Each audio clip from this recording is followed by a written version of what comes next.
दर्शक बंधु नमस्कार। गोटे एलजी एसी इनवर्टर अच्छी CH04 एरर आसूची सॉरी CH05 एरर आसूची कूलिंग हो नहीं।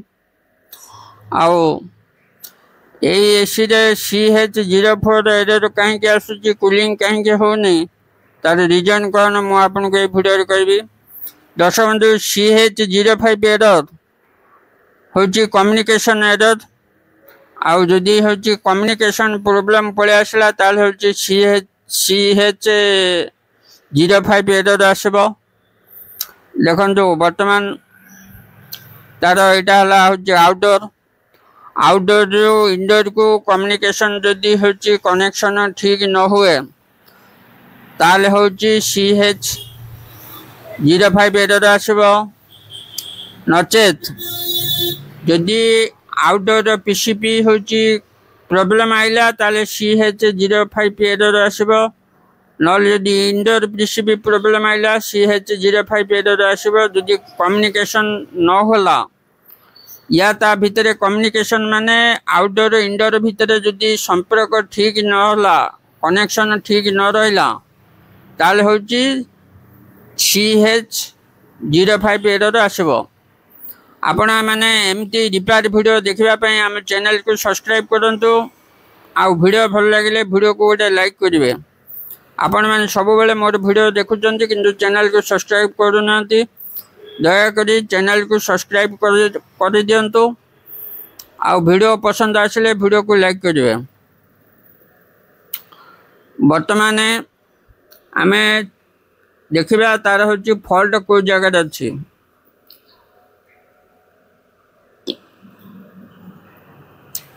दर्शक बंधु वायर फायर कौटी कटि नहीं कि कौन तार जाक जाक भी माने को जगह कार्बन नहीं किंतु कम्युनिकेशन ठीक होने ये देखो करेन्ट शो करू नहीं जहाँ फल कि CH05 एरर शो कर देखा प्रॉब्लम कौन अच्छी। आशा करती मु आपन को एमता वीडियो रिपेयर वीडियो होची आपन को भलो लागबो। देखंतु वर्तमान आउटडोर चलीला कहीं ना होची कनेक्टर तार कनेक्टर होची लूज थिला।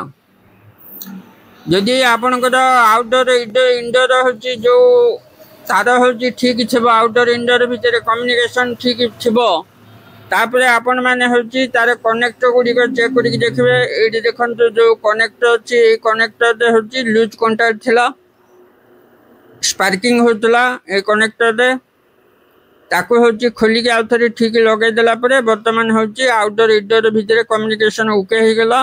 वर्तमान होची एसी ठीक रे चली छि किछ प्रॉब्लम नाही।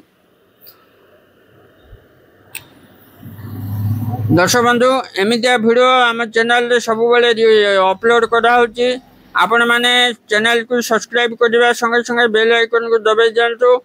वीडियो अपलोड कले नोटिफिकेशन आपन को प्रथम रे मिलबो। आपण होची प्रथम रे हम वीडियो देखि परिबे। आउ आशा करूची मु आपन को वीडियो टी होची भलो लागिबो। आउ जदि भलो लागिबो मो चैनल को गोटे सब्सक्राइब करबे वीडियो को गोटे लाइक करबे। धन्यवाद।